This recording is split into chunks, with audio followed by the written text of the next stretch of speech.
말씀 함께 나누겠습니다. 구약 성경 민수기 5장 1절로 10절까지 말씀 화면을 보시고 한 절씩 교독합니다. 여호와께서 모세에게 말씀하여 이르시되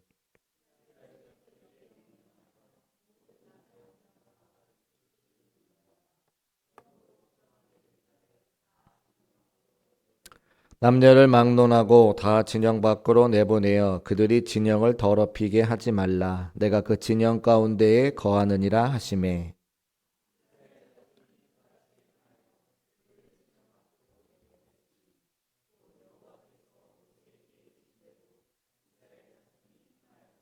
여호와께서 모세에게 말씀하여 이르시되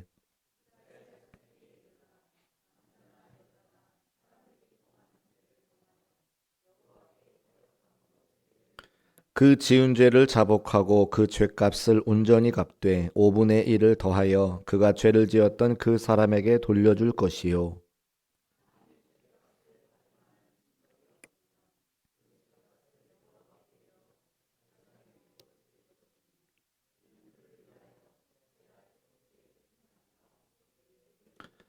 이스라엘 자손이 거제로 제사장에게 가져오는 모든 성물은 그의 것이 될 것이라. 각 사람이 구별한 물건은 그의 것이 되나니 누구든지 제사장에게 주는 것은 그의 것이 되느니라. 아멘. 옆에 계신 분과 인사하실 때에 오늘도 말씀에 많은 은혜 받으세요. 이렇게 한번 인사하실까요? 말씀에 많은 은혜 받으세요. 감사합니다. 충분히 간다고 그랬는데 집에 가다가 다시 돌아와서 하나님 말씀 듣네요. 감사합니다. 시장하시죠? 네, 이 시간에 직장 가셨다가 바로 오시는 분들 많이 또 시장하시고 예배 마치고 댁에 돌아가서 또 식사하셔야 될 텐데 제가 육신의 양식은 드리지 못한다 할지라도 영의 양식을 풍성하게 드릴 테니까 영으로 배부르게 가셔서 하나님 은혜 충만하게 감사할 수 있는 저와 여러분 되시기를 주의 이름으로 축복합니다. 오늘 민수기 5장 1절로 10절까지 같이 읽었는데 제가 성경 같이 나누면서 이제 강조하는 게 있습니다. 성경에서 반복되면 중요한 거다라는 말씀 드렸잖아요. 5장 1절과 5절 또 11절 말씀에 반복해 나오는 것이 있는데 여호와께서 모세에게 말씀하여 이르시되 1절에 기록하고 있고 또 5절 말씀에도 여호와께서 모세에게 말씀하여 이르시되 기록하고 있고 11절에도 여호와께서 모세에게 말씀하여 이르시되 기록하고 있습니다. 하나님께서 당신의 사랑하는 이스라엘 백성들을 구원하셔서 그들을 선한 민족으로 세우실 때에 반드시 모세를 통해서 하나님의 말씀을 전하게 되어 있습니다. 그러니까 하나님의 말씀을 대언하는 대언자의 역할이 중요한 것을 알 수가 있죠.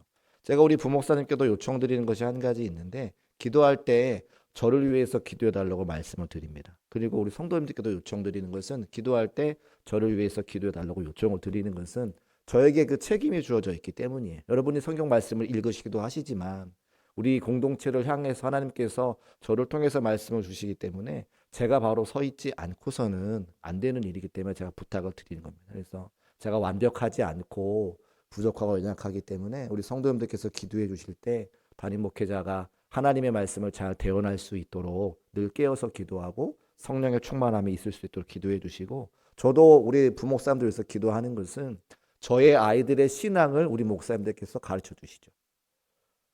가정에서 뭐 여러분도 자녀를 키우십니다만 부모는 자녀들에게 이야기하면 다 잔소리가 되잖아요. 아이들이 잔소리를 받아들이잖아요. 그래서 제 아이들의 신앙을 제가 기도도 하겠습니다만 말씀을 가르치는 분들은 부목사님들이 사역을 하시는 거죠. 그래서 우리 어린 영혼들에게 자녀들에게 하나님의 말씀을 가르치는 담당 사역자들은 부목사님을 세워주시는 거예요. 그래서 제가 저희 집에도 저희 부목사님이 오셔서 신방하셨습니다. 왜냐하면 저희 아이들을 가르치는 분이시기 때문에.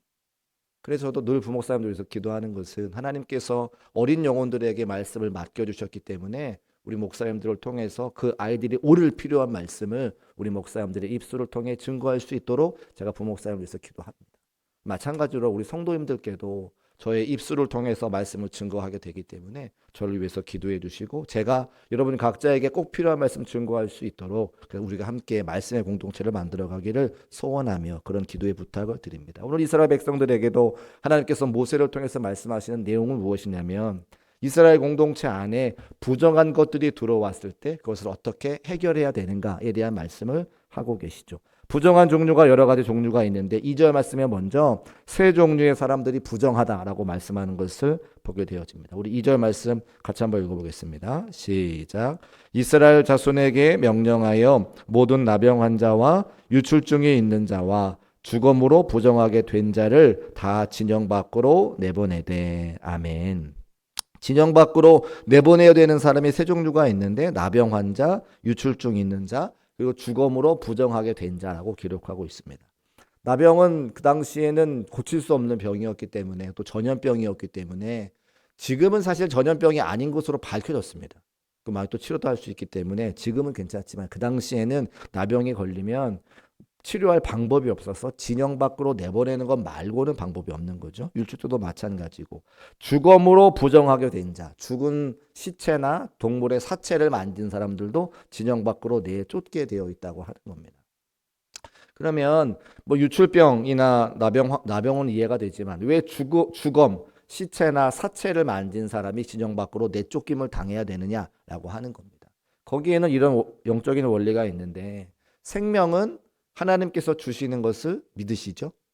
사람이 흙으로 지음받고 창세기 2장 말씀에 그 코에 생기를 불어넣으시니 사람이 생명이 되었다고 말씀하시기 때문에 생명은 하나님께서 주시는 겁니다. 그러면 생명이 끊어진 것을 시체라고 이야기하죠. 그렇죠? 생명이 끊어진 것을 시체라고 이야기하고 생명이 끊어진 동물을 사체라고 이야기한다면 죽음이라고 하는 것은 무엇이냐면 우리에게 생명을 주신 그 하나님과 관계가 끊어진 것을 말하는 겁니다. 그래서 시체를 만지지 말라고 하는 것은 하나님과의 관계가 끊어진 사람들과 교제하지 말아라 라고 말씀하는 것이죠. 그 영적인 원리가 그렇습니다. 그렇다면 우리의 삶에 이 말씀을 정의해 보자면 저와 여러분들이 신앙생활을 하기 위해서 하나님께서 원하시는 거룩함과 정결함을 유지하기 위해서 생명과 끊어진 사람들, 하나님과 교제하지 않는 사람들과 교제하면 할수록 우리의 신앙은 마이너스가 될 수밖에 없다는 거예요. 잘 아시는 것처럼 저는 일반 대학을 1년 다니고 1년 재수하고 신학교에 들어갔습니다. 제가 일반 대학을 다녔기 때문에 일반 대학 처음 들어가니까 오리엔테이션이라는 걸 하더라고요. 대학을 처음 가봤지 않겠습니까? 오리엔테이션에 얼마나 그 꿈꾸던 대학 생활에 대한 기대를 안고 오리엔테이션을 갔습니까? 2박 3일 동안 하는데 제 기억에 2박 3일 동안 술 마신 것 말고는 기억이 나는 게 없어요. 일반 대학 다닐 때니까 용서하고 들으십시오. 청내 푸른 꿈을 꾸고 대학교에 들어갔는데 대학이 시작하자마자 술이. 수업이 끝나면 3월에 이제 수업 하잖아요. 수업이 끝나면 친구들끼리 만나가지고 또 술 마시고. 아주 힘들었습니다. 아주 힘들었는데 그게 쓱 적응이 돼가는 거예요. 그 저희 지금은 이제 장로님으로 은퇴하신 저희 아버지께서 술을 즐겨 하셨기 때문에 저에게도 그런 DNA가 있더라고요. 그게 익숙해지고 즐거워지는 거예요. 그런데 제가 이제 1년 학교를 다니고 재수를 하고 신학교에 가게 될 때에 자연스럽게 그 친구들과 멀어지게 되었습니다. 왜냐하면 제가 술자리에 가도 신학교에 다니기 때문에 술을 마시지 않고 그들도 저에게 술잔을 권하지 않고 그 자리가 점점점 부담스러워지고 상대방도 친구들도 저를 부담스러워하는 거예요. 다 같이 그 분위기에 맞춰서 흥청망청 놀아야 되는데 돈을 시퍼렇게 뜨고 앉아가지고 술도 마시지 않으면서 이렇게 쳐다보고 있으니까 그 자리가 어애들이 저를 부담스럽게 찾지 않는 거죠. 자연스럽게 그게 멀어지게 되는 거예요. 그런데 여러분 생각해 보십시오. 그때까지 그 친구들이 계속해서 이어졌습니다. 제가 담임 목사가 되었는데 여전히 그 친구들과 만나고 있다? 제가 신앙생활 올바로 할 수 있겠습니까? 똑바로 할 수 있겠습니까? 그렇지 않다는 거예요. 생명이 끊어진 자들과 관계하면 관계할수록 나의 신앙생활이 마이너스가 되기 때문에 진영 밖으로 내어 쫓아라. 거룩함과 정결함을 유지하기 위해서 생명이 끊어진 자들과 교제하지 않는 것을 하나님께서 우리에게 말씀하고 계시죠. 왜 그렇습니까? 3절에 그 이유가 있다는 거예요. 3절 말씀 우리 같이 한번 읽어보겠습니다. 3절 시작. 남녀를 막론하고 다 진영 밖으로 내보내어 그들이 진영을 더럽히게 하지 말라. 내가 그 진영 가운데에 거하느니라 하시매. 할렐루야. 민수기 5장까지 오기까지 이스라엘 백성들이 출애굽해서 시내산에 내려왔는데 시내산에 앞에 있는데 이스라엘 백성들은 지금까지 430년간 종살이 했기 때문에 뭐 하나 제대로 배운 게 없습니다. 뭐 하나 제대로 공부한 게 없어요. 어떻게 인생을 살아가야 하는지 배우지 못했죠. 자기 아버지가, 자기 할아버지가 계속해서 노예였기 때문에 그저 주인이 시키는 일을 하고 주인이 주는 밥 먹고 헐벗고 살아가고 동물과 함께 살아가는 삶이 그들의 삶의 전부였어요. 뭘 배우거나 뭐 더 나은 삶을 살거나 꿈꾸지 못하는 삶이었죠. 그러니까 어떻게 삶을 살아야 될지 전혀 알지 못하는 그들에게 하나님께서 분명히 말씀하십니다. 너희가 이제 출애굽해서 나의 백성이 되고 나의 자녀가 되고 너희가 선한 제사장 나라가 돼서 하나님께 제사하는 모습을 통해서 수많은 사람들에게 하나님이 살아계심을 증거하는 제사장 나라가 되어라. 너희는 예배하는 민족이 되어라. 그래서 그들을 출애굽시켜 주신 거예요. 그런데 출애굽했더니 어떻게 살아야 되는지 알지도 없는 거예요.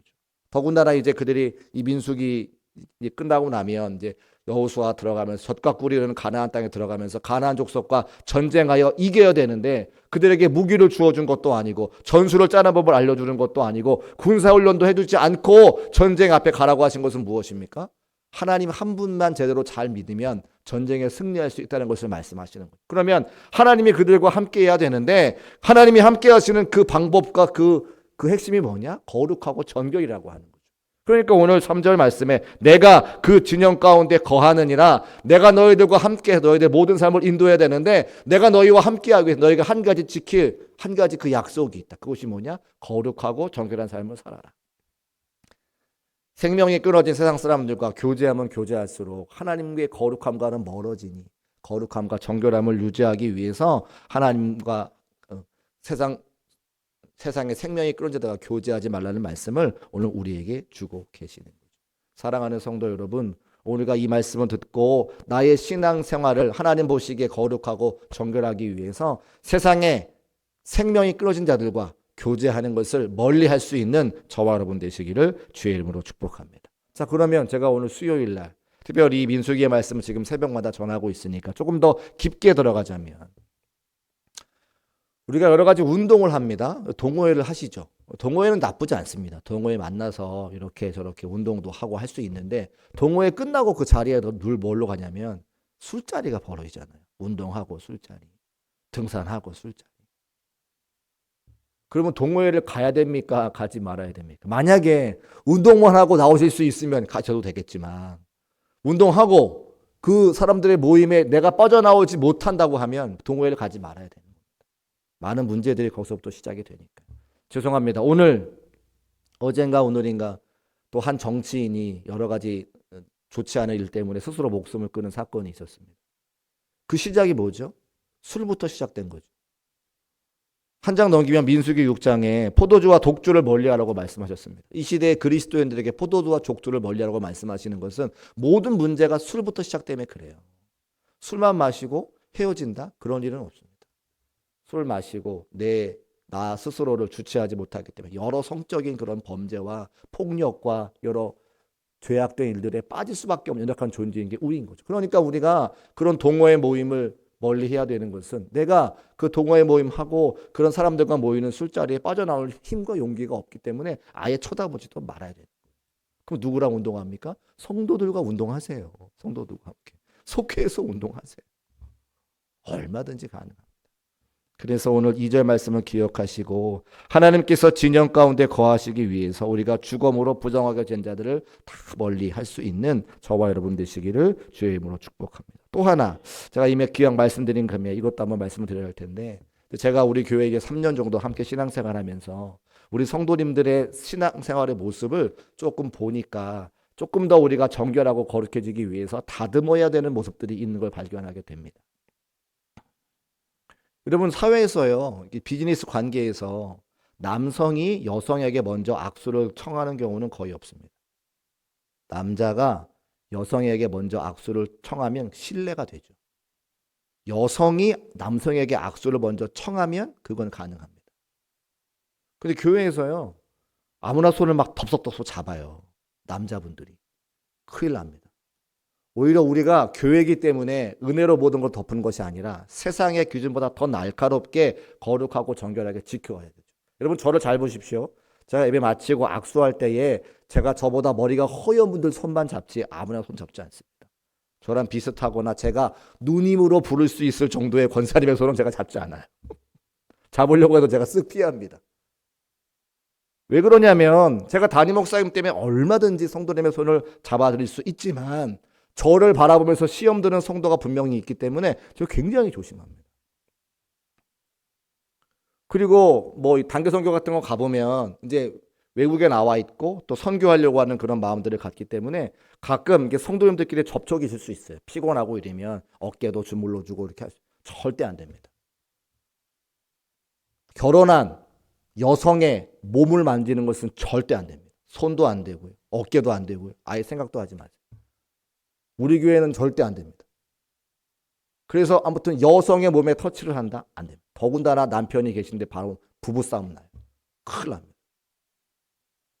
절대 그렇게 하지 않고. 또 하나 우리 교회 왔더니 남편이 함께하지 않는데 나이가 같다는 이유로 남자 성도와 여자 성도가 이렇게 같은 동갑의 성도끼리 만나가지고 무슨 고향 모임처럼 만나세요. 친목 모임처럼. 하지 마십시오. 남편과 아내가 함께하지 않으면 절대 이성이 만나면 안 됩니다. 우리는 속혀로 만나거나 남성과 여성이 함께 부부로 만나는 부부 모임을 한다거나 이렇게 해야지 남자와 여자가 유별하고 구별한데 나이가 같다는 이유로 무슨 고향 모임, 나이 같은 모임 절대 안 됩니다. 그런 걸 오히려 조심해야 되는 거죠. 교회가 왜 모입니까? 교회는 사실은 예배드리기 위해서 하나님의 복음을 전하기 위해서 분명한 목적을 가지는 것이 우리는 친목 모임이 아니기 때문에 그래요. 예배할 때도 부부가 함께 그리고 상대방의 이성의 몸은 터치하지 않는 것으로 조심해야 돼. 더 우리가 조심해야 될 이유가 있는 거죠. 저도 우리 성도님들이 저의 방에 사무실에 오셔서 안수기도 받기를 원하시고 또 이렇게 기도 받기를 원하실 때에 여성 성도는 제가 반드시 제 아내와 같이 해서 함께 하게 되고 함께 제가 가급적이면 제가 몸을 이렇게 터치하지 않는데 너무 간절하게 기도를 받으시기 원하시는 분들은 제가 양해를 구합니다. 권사님 제가 혹시 손 잡고 기도해도 될까요? 권사님 제가 혹시 머리에 손을 얹고 기도해도 될까요? 반드시 제가 의견을 여쭤보고 하죠. 목사인 저도 그렇게 조심하기 때문에 성도님들이 앞으로 우리 조심해야 될 것 같습니다. 그래서 그것들을 왜 그렇게 조심해야 되느냐? 우리가 거룩하고 정결하게 하기 위해서. 그래서 세상 사람들이 그것을 보고 시험 들게 하지 않기 위해서 다른 성도가 시험 들지 않기 위해서 우리가 더 날카롭게 지켜야 되지 않을까 그런 권면의 말씀을 드립니다. 그리고 하나 이제 말씀을 좀 바꿔서 이렇게 진영 밖으로 내쫓김을 당할 때 제가 그런 생각이 들었어요. 만약에 내가 나병이 걸리고 내가 만약에 유치병이 생겨서 진영 밖으로 내쫓기면 내 마음은 어떨까라는 생각이 드는 거예요. 여러분 나병이 걸리고 싶어 걸립니까? 유출병이 걸리고 싶어 걸릴까요? 우리가 코로나를 다 같이 지났는데 저도 코로나 걸려서 일주일 동안 격리했는데 코로나 걸리고 싶어 걸리는 사람이 있었습니까? 아니요. 어떻게 걸리는지도 모르고 내가 뭐 열이 나고 몸이 좋지 않으니까 확인해 보니까 코로나가 된 거지 우리가 코로나 병 걸리고 싶어서 걸린 사람 한 명도 없죠.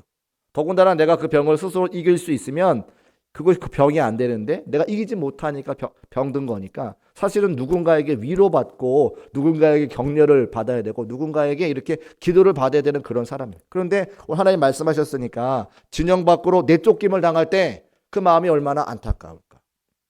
또 하나 내 사랑하는 자녀가 내쫓김을 당할 수밖에 없다면 어떤 부모가 그 자녀를 따라서 나는 건강하지만 같이 가지 않을까요?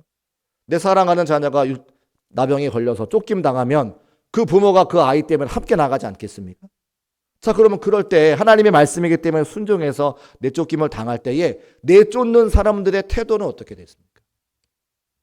당신은 병 걸렸으니까 우리랑 격리해야 돼요. 나가시오. 이렇게 하는 것과 너무나 안타까워하면서 그가 회복되어 돌아오기를 기대하는 마음 가지고 내보내는 사람의 태도가 중요하겠죠. 그래야 그 내쫓김 당하는 사람의 마음이 덜 상하지 않을까요? 제가 그런 생각이 들더라고요. 내가 만약에 내쫓기면 어떻게 되는가. 제가 왜 이 생각을 하냐면 어저께도 우리 교회에 전윤숙 권사님이라는 분께서 주일에 교회를 오시다가 제가 어제 신방할 때 얘기를 들어보니까 정형외과 무슨 약을 드셨는데 너무 약을 독하니까 정신이 이렇게 붕 뜨시더래요. 그래서 발을 내디셨는데 잘못 헛디디셔가지고 이렇게 앞으로 꼬꾸라지셨어요. 이마에 20발을 꺼내시고 앞에 이빨이 막 다 여기 막 피멍이 막 오면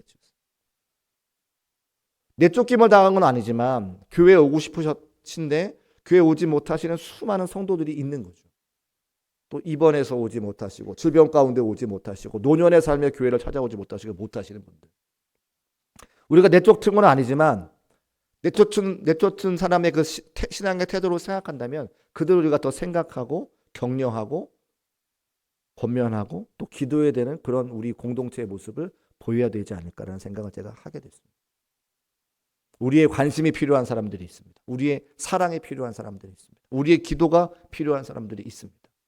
속회마다 또 주일에 우리 환우들의 이름을 올려놓고 우리가 함께 기도할 때에 우리의 관심과 사랑과 위로가 또 기도가 필요한 사람들이 있으니 그분들과 함께 더불어 아름다운 공동체를 만들기 원한다고 함께 기도할 때에 하나님께서 치료와 회복의 역사를 우리에게 보여주시는 그런 믿음의 공동체가 될 줄로 믿습니다. 그런 한 가지 예가 있는데 초대교회가 우리 한국교회 초기에 교회를 세우신 많은 목사님들이 계실 때 서경조 목사님이라는 분이 계셨다고 해요. 이분이 장로교 최초의 신학교인 평양신학교 1회 졸업생 7명 중에 한 분이신데 이분이 소래교회, 대한민국 최초의 교회인 소래교회를 섬기셨던 분이십니다. 서경조 목사님. 근데 이분이 교회의 불모지에, 복음의 불모지에서 교회를 세우고 복음을 전하는 게 얼마나 힘들어요. 그러니까 열심히 사역을 감당하시다가 몸에 열병이 나셨다는 거예요. 40도가 막 끓어오르는 그런 열병이 걸리셨는데 당시의 의학기술로는 고칠 수가 없으니까 어떻게 해도 열이 안 떨어지는 거예요. 막 누워서 막 헛소리도 막 하시고 그 방법이 없어서 막 교인들이 막 발을 동동동 구르고 모여서 기도하는데 그 소식을 듣고 우리 감리교 최초의 선교사님이신 아펜젤러 선교사님께서 방문하시고 오실 때 그냥 오시는 것이 아니라 함께 그 의학 선교사로 오시는 엘비스 선교사님을 모시고 함께 오신 거죠. 아펜젤러 선교사님, 엘비스 선교사님. 그래서 그 서양의 의술을 가지고 이 목사님 고치려고 방문했는데 그 서양의 목사님이 선교사님이 오셔서도 이 목사님의 병의 원인을 모르시는 거예요. 그 선교사님께서 너무 안타깝지만 내가 그 병을 고칠 방법이 없으니 우리 함께 기도하자고 해서 같이 막 뜨겁게 기도하고 교인들도 같이 모여서 막 기도하는데 밖에서 그 옛날에 왜 문은 이렇게 창호지 바른 그런 문이잖아요. 그래서 이렇게 밖에서만 살짝만 긁어도 이렇게 바스락 소리가 나는데 기도하는 자꾸만 바스락 소리가 나서 뭔가 봤더니 두꺼비 한 마리가 와가지고 그 문을 막 비비더라는 거예요. 그래서 웬 두꺼비가 와서 하나 하고서 문을 열었더니 두꺼비가 이렇게 그렇게 오더니 그 서경조 목사님의 이마에 턱 올라가서 안 내려오는 거예요. 안 내려오는. 그런데 확실히 기도하시는 분은 다르죠. 보통 사람 같으면 어떻게 하십니까? 두꺼비 잡아가지고 확 잡아 던질 텐데 그 설교사님께서 뭔가 가만 더 보자고. 그 서경조 목사님의 머리에 한참을 있다가 내려가니까 다시 또 이렇게 엉금 내려가니까 한참 있다가 서경조 목사님이 아이고 시원하다 이러면서 말씀을 하시더라는 거예요. 근데 이게 누가 꿀며낸 말이 아닌 것이 여러분 교회 역사 가운데 아펜젤러 선교사님은 굉장히 유명하신 분이거든요. 우리 감리교단의 최초의 복음을 전하신 분이기 때문에 이분의 이름이 나오면 거짓말일 수가 없는 거죠. 그 역사의 기록이 되어져 있는 거예요. 나중에 이제 한의사가 와서 그 서경조 목사님의 맥을 짚어보고 왜 아픈지를 봤더니 서사병이라고 하는 병이 걸렸는데 그 한의학에서도 이 병은 두꺼비만 고칠 수 있는 병이라는 거예요. 그러니까 우리가 지금 이렇게 놀라시는 것처럼 당연하죠. 그들이 함께 모여서 선교사님들이 기도하고 이 목사님 살려달라고 막 교인들이 기도하니까 하나님께서 그 두꺼비 미물을 보내셔가지고 병을 고치시는 역사가 기록이 되어져 있는 거죠.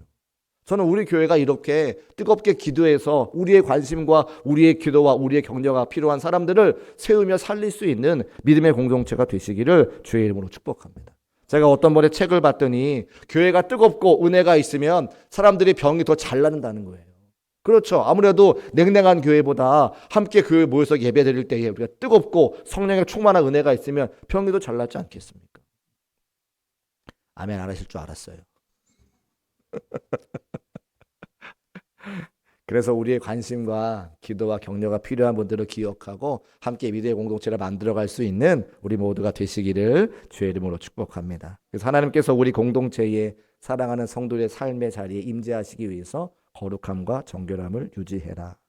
또 하나 말씀은 우리가 이제 이스라엘 백성들이 출애굽해서 약 2만 명의 사람들이 함께 복잡 살아가야 되기 때문에 서로에게 얼굴 붉히는 일이 있을 수밖에 없습니다. 근데 그때 어떻게 해야 되느냐? 7절 말씀 기록되어져 있는데 우리 7절 말씀 같이 한번 읽어보겠습니다.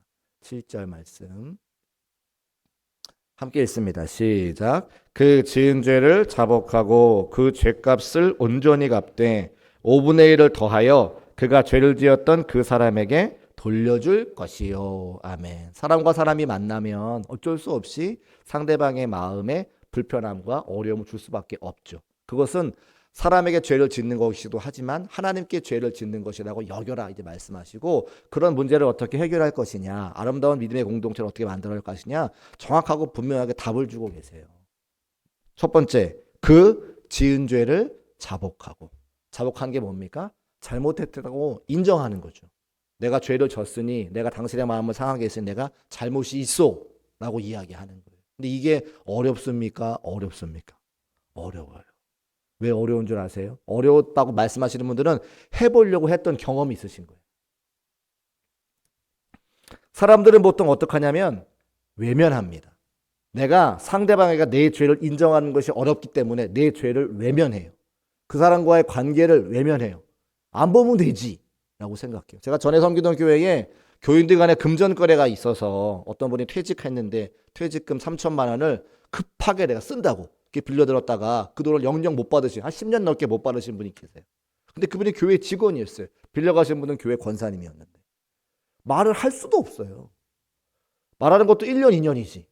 그분 10년 세월 동안 얼마나 그분 많이 만났겠습니까? 근데 준다 하다가 못 주고, 준다 주고 싶으시겠죠.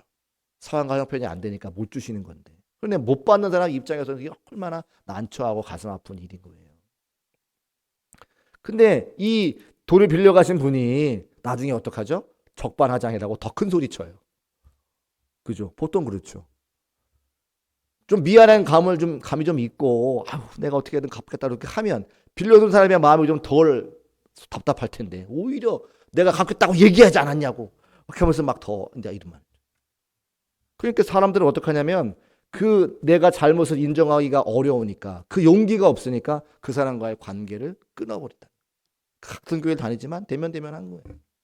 그러니까 그 교회 공동체 안에 그 상대방을 만날 때마다 지옥과 같은 삶이 되는 거죠. 교회를 나오는데 날마다 지옥을 경험하게 되는 안타까운 삶을 살게 되더라는 거예요. 하나님께서 분명히 말씀하세요. 그 지은 죄를 자복하고, 내가 잘못했습니다. 내가 당신에게 용서를 구합니다. 그리고 그 죄값을 온전히 갚되 5분의 1을 더하라 기록하고 있죠. 왜 5분의 1을 더하라고 말씀하셨을까요? 자, 입장 바꿔서 내가 돈을 빌려줬는데 그 돈 갚는 것도 감사한데 5분의 1을 더해서 나를 주었다. 1,000만 원의 5분의 1은 얼마인가요? 200만 원? 맞아요? 20만 원인가요? 산수를 잘못해가지고 200만 원이에요?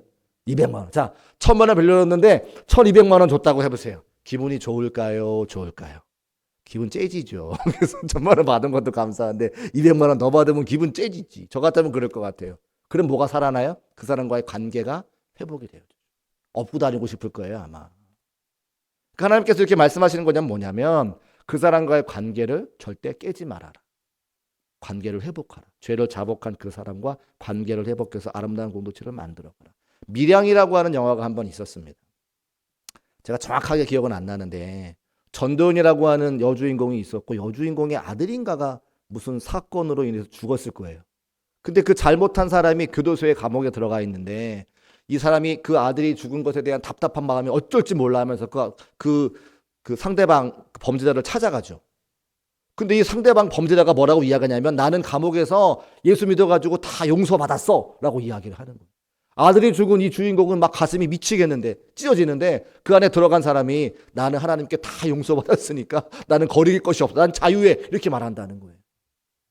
오늘 말씀에 의하면 너의 지은 죄를 자복하고 그 죄값을 온전히 갚되 사죄해야죠. 100번 잘못했다고 이야기해야죠. 그리고 어떻게 됩니까? 생명을 갚을 수는 없겠지만 5분의 1이 되는 것에 대해서 갚을 생각을 해야죠.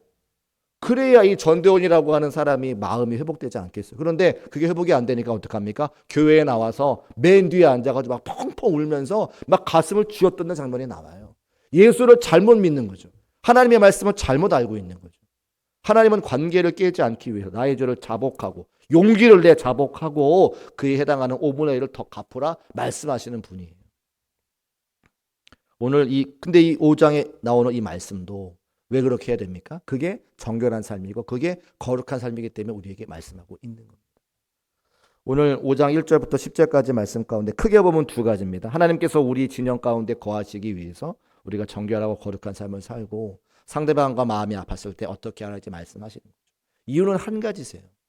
우리가 신앙생활 할 때에 인생을 살아갈 때에 하나님이 우리와 함께 하셔야 우리가 승리하는 삶을 살 수 있는데 그 하나님께서 우리에게 함께 하시기 위해서는 우리가 정결하고 거룩한 것 말고는 방법이 없다는 거예요.